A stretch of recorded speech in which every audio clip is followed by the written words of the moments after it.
We are the body of Christ, who stretches inward and reaches outward.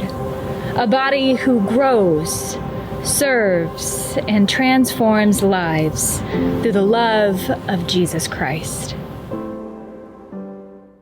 Well, this was one of those weeks where the pastor forgot to click record on the video camera before worship. So sadly, we do not have a recording of our entire service from June 20th, but you're in luck. I will still preach again, that is. Here's our sermon from Sunday, June 20th. The passage that I am preaching on today is Job chapter 28. Then here are a few excerpts. But where shall wisdom be found? And where is the place of understanding? Mortals do not know the way to it, and it is not found in the land of the living. The deep says, it is not in me, and the sea says, it is not with me. It cannot be gotten for gold and silver, cannot be weighed out at its price. God understands the ways to it, and he knows its place. When he gave to the wind its weight, and he apportioned out the waters by measure, when he made a decree for the rain and a way for the thunderbolt, then he said it and declared it. He established it and searched it out.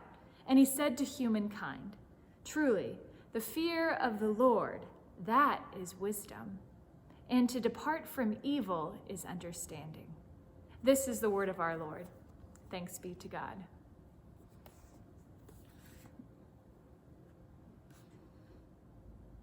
Making sense of the story of Job is no easy job. For centuries, people have been trying to make sense of Job's life, just as they've been trying to make sense of suffering in general.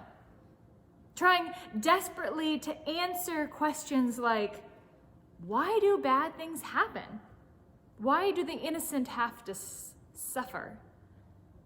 And above all, why me? Why is the word we all have cried out at some point, specifically during this past year. Why is the interrogation on wisdom we find in Job chapter 28? Why is a quest for understanding? Why is a search for deep knowing? But before we get to the why, let's actually look back on Job's rather ridiculous life. Remember, Job, in the very beginning, appeared to have it all. The wife, the 2.7 kids, the good-paying job, the house with the pool and the perfect yard, the 401k plan that cut out all the worry about retirement. And best of all, he had good health, mentally, physically, and even spiritually. Nothing, no one could have asked for anything better. Job was set for life until life itself began to be set against him. He suddenly lost his family in a freak accident. Funeral after funeral left his home and his heart empty. Then he lost his job and the stock market crashed. And then his health left him bedridden and reduced to a shell of himself. But this is where we can pause and ask that why question. Why did this happen to Job? Was it truly some Russian roulette between God and the devil? I mean, does God gamble with the lives of humanity? Is God some puppet master pulling all the strings on people's lives? Well, no. God is not Zeus sitting on Mount Olympus, negotiating everyday life with Hades about those people in the underworld. But neither is God some angry father who punishes his children or teaches them a life lesson through pain and suffering. God is not sadistic and not some sick psychopath, and certainly not responsible in any way for the suffering of God's children. God is love. God is compassion. God is the being that holds all things together for good. And yet, we mere humans can't seem to get a grip on who God is and why things happen. So we project our anger, our grief, our resentment, our bitterness, not just back onto God, but onto all those around us. We try desperately to make sense of not just our suffering, but the suffering of others. I mean, take Job's friends, for example. They can't quite make sense of why this is happening to Job. They end up saying rather unhelpful things that, if we're really honest, we all have probably said at one point or another. Like, have you ever said, well, at least, It's not helpful for a person with stage 2 cancer to hear, well, at least it's not stage 4. Or the son who just lost a parent hears something like, well, at least you got to be with them in the end. Or maybe that student who didn't get into their first pick of college. Well, at least you have other options. Don't minimize someone else's suffering with the phrase, well, at least. Or something like, at least you're not like so-and-so. Another phrase people say when they try to ease another's suffering, it's going to get better, I promise. Well, you, nor God, is some fairy tale godmother that waves their wands and suddenly everything is magically better. I mean, what happens when things get harder and tougher? What are you going to do then? Rub your genie in a bottle? But let's get to the cream of the crop of things not to say in the midst of suffering. Everything happens for a reason. The only worse thing that you could say than that is to then give a reason why they are suffering. Like that person has sinned, or their faith wasn't strong enough, or because God is fair or unfair, or because maybe they just had too much Mexican food the night before. Suffering. Suffering is not simply heartburn or a bunch of acid reflux. Sometimes suffering happens for no reason at all. Life happens. They just happen. And sometimes it sucks. Sometimes you do your best climbing up the ladder of life and you end up falling down on your face. Sometimes you're out just walking your dog and birds start attacking you and you end up face planting. Sometimes life sucks. It happens to us all. If anything, we all know that to be true in our past experiences this past year. So Job's friends didn't get the lesson on not what to say in the middle of suffering. But lucky for us, we are wiser for them. Here are a few things that you could say to someone who is suffering. Oh, my dear friend, that sounds really hard. Or maybe even simply ask, can I give you a hug? And you know what? Perhaps the best thing in moments like that is to say nothing at all. Silence. Silence is the great revealer of deep truth. And the truth is, no one actually knows what to say. when someone is suffering. Because it's awkward. Pain is awkward. If you don't believe that, stub your toe. Tragedy is awkward. If you don't believe that, where do you think we're all at post-pandemic COVID? Awkward. And people's weird suffering bodies are awkward. When it comes to suffering, the best advice that I've heard is to just show up and shut up. Reduced to suffering and misery, Job laments his circumstances and tries to make sense of what has happened to his life. I mean, how do we also seek to make meaning out of our pain? Ultimately, Job discerns that God is the source of all wisdom. And to turn away from evil is to turn towards the heart of our world. The world that God spoke into being and said, "It is good." Wisdom is a search for the place of understanding, the location of mystery.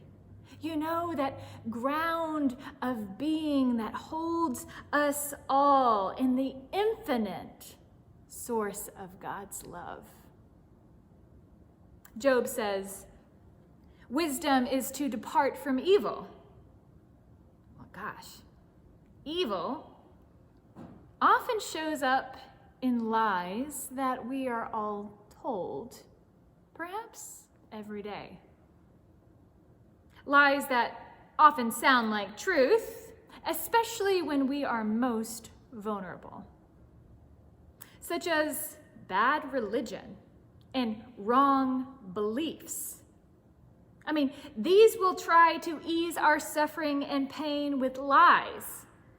And one of the biggest lies that is told every day is the lie of the prosperity gospel. The prosperity gospel, or what I would prefer to call it in my experience, the perspiring gospel. So much yelling and sweating. This gospel tells several lies that we like to believe are true. And the prosperity gospel is really just a warped way, a wrong belief that tries to explain the problem of evil in the world. It tries to answer these really hard questions with oversimplified answers. Like, why do some people get healed and others don't? Well, it's because there's something wrong with that person's life, like they've sinned or they didn't pray enough. Well, that's not right. Why do some people leap and land on their feet while others tumble all the way down? Well, that's because maybe God just doesn't love them enough. Well, that's certainly not right either. Like, why do some babies die in their cribs and some old, bitter souls get to live to see their great-grandchildren? Why? We want answers for our whys. I mean, this happens to Job. I mean, check out chapter 27 and 29, where he insists on his righteousness and his religious piety. That should be why he should be rewarded with happiness and prosperity. I mean, isn't this what we all are told? That the more righteous we are, the more our lives should move in the right direction. Well, that's wrong. I mean, yes, we're called to live in the right way according to God's laws of love and grace, but righteousness is never a divine promise for happiness nor prosperity. But you see, the prosperity gospel looks at the world and promises these easy solutions. It guarantees results if your faith produces at a certain level. I mean, it's kind of like saying, Where there's a will, there's a way. I mean, the American dream is kind of based upon this prosperity gospel. I mean, if you dream hard enough, if you work hard enough, all your dreams will come true. You can be whatever you want and whatever you set your mind to if you just work hard enough, because you're limitless. I mean, really. These are just lies. Lies that show up with simple solutions that try to satiate our suffering. But life is never as simple as Newton's laws of cause and effect, and neither can our gospel be reduced down to prosperity. Prosperity that gospels that tell us to pray harder and be healed. Pay more tithes and you'll get more blessings. Think positive and nothing negative will happen to you. I mean, follow all God's rules with OCD, perfectionistic paranoia, and you'll be prepared for the most prosperous life. Ugh. But the laws of gravity are not the same laws of God's infinite love. And based upon what we've heard here, these are simply magical laws that are supposed to make you happy.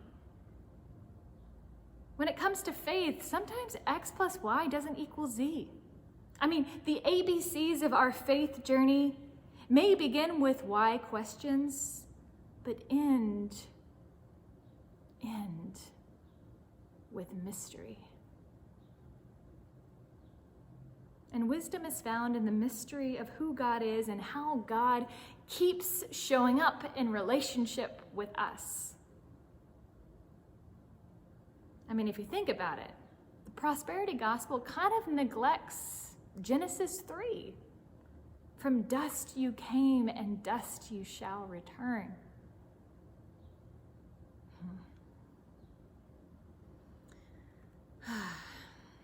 Yes, the prosperity gospel might seem like a bunch of baloney, but there is one aspect that I can actually appreciate. Touch. The powerful, healing nature of touch. Touch from human to human. Not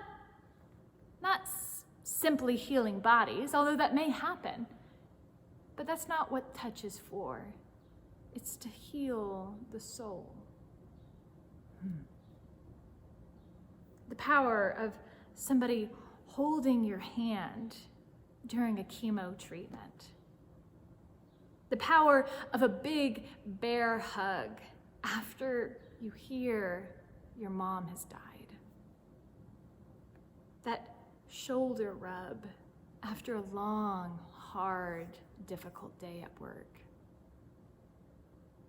Human touch allows us to hold our suffering together. Human touch keeps us grounded in the greatness of God's grace, God's love that promises to not make us happy or wealthy, but promises never to leave us nor forsake us. Suffering will come for us all, time and time again. But the one who came in the flesh calls us to embrace the suffering with one another. And this suffering calls us to surrender. Surrender for those who believe in prosperity gospel might think that this is all about giving up, losing hope, defeat, letting Satan win, blah, blah, blah, blah, blah. But that is not true Christ-like surrender. Surrendering is letting go and sinking deep into the arms of God.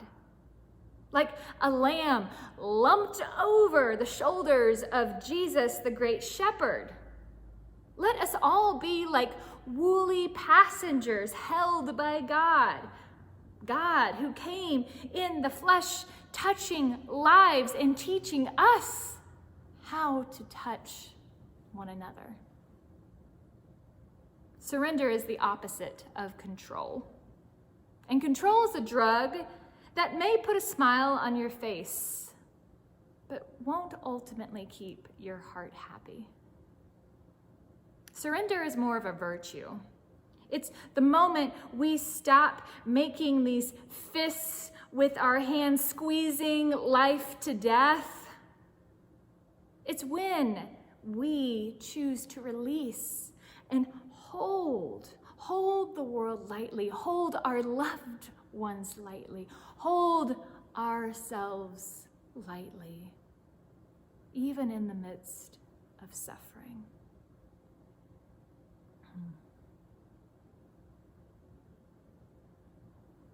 The true gospel of Jesus Christ is all about how Christ who did everything right, still experienced suffering, pain, and ultimately death.